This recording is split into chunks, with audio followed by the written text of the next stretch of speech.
Eto na mga kabasketball, welcome back. Dating commissioner ng PBA, may matinding banat sa Samahang Basketball ng Pilipinas. At Australia, posible nang makatikim ng unang pagkatalo sa ating Gilas Pilipinas sa napipintong pagbabalik ng ating pambatong si Kai Sotto. Pero bago yan, huwag kalimutan mag-like at mag-subscribe bilang pagsuporta.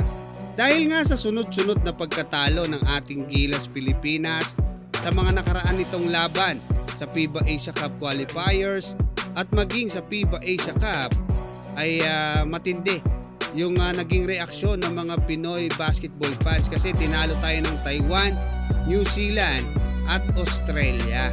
Marami sa mga Pinoy basketball fans ang hindi natutuwa hindi sa naging performance ng ating Gilas Pilipinas players, coaches, kundi doon sa tila hindi pag-aksyon ng ating national team sa pangunahing kahinaan or pangangailangan ng Gilas Pilipinas noong mga nakaraan, especially noong hindi pa makakapaglaro, hindi pa pwedeng maglaro ang main center ng ating Gilas Pilipinas na si Kai Sotto.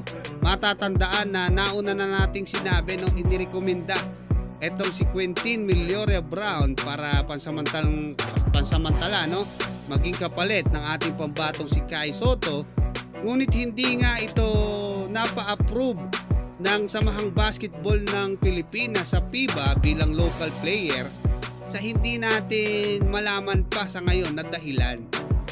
Kasi ang nangyari ayon sa mga balita, naging naturalized player pa eto ngang si QMB. Pero hindi sumuko si QMB, nag-hire siya ng mga abogado para kausapin ng FIBA at yun, nagtagumpay mga kabasketball. Local player na ngayon.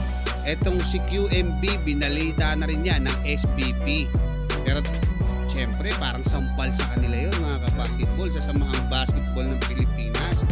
Kasi sabi nga ng dating commissioner ng PBA sa isang post sa X or sa dating Twitter, sabi niya paano ang ang dalawang abogado private lawyer ay nakapagpa-approve ng isang napakahalagang bagay. Yan nga para sa ating national team, yung pagiging local player nitong si QMB na hindi kayang gawin ng National Federation ng Basketball ng Pilipinas, yang ngang SBP or Samahang Basketball ng Pilipinas.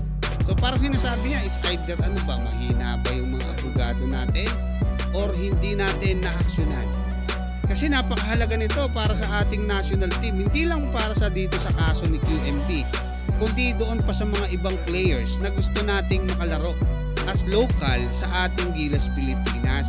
Dahil kasi sa pagiging local player ngayon ng 6'10 UAAP champion na si Quentin Melioria Brown ay mas lalakas ng gusto yung front court natin mga kabasketball, especially puro bata yan, Kai Sotto, QMB at AJ Edu. Diba kung magpapatuloy na maging healthy etong si AJ Edu at makakabalik na, most likely etong ating pambatong si Kai Sotto, ayon din yan doon sa ating reliable source by November baka pwede na siyang maglaro. Pero nakaantabay tayo mga kabasketball at magbibigay ako ng mga update na kasi malapit na sapat na yung panahon ng pagpapahinga natin. Hindi natin ginambala itong pagpapagaling ng ating pambatong si Kai Sotto. Panahon na para mag-update na ulit tayo. At ito kasi itong Guam makakalaban ng ating Gilas Pilipinas para nga dito sa FIBA World Cup Asian Qualifiers na magaganap ngayong November at December. Dalawang laban yan kontra dito sa Guam. Susundan yan sa February 26 New Zealand rematch. So matindi ang sasalubungin ngayon ng New Zealand kasi bukod sa pagbabalik ni Kai Sotto na napakalaki na ng katawan ngayon, siguradong mahihirapan sila sa ilalim at meron pang kasamang bagong-bago QMB mga kabasketball.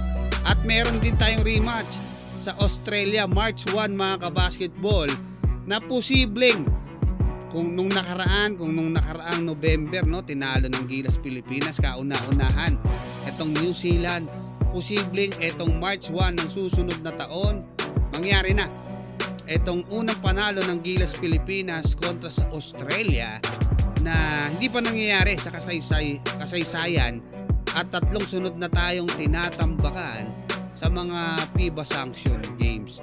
So manatiling nakatutok mga kabasketball hanggang dyan. Maraming salamat at God bless sa inyong lahat.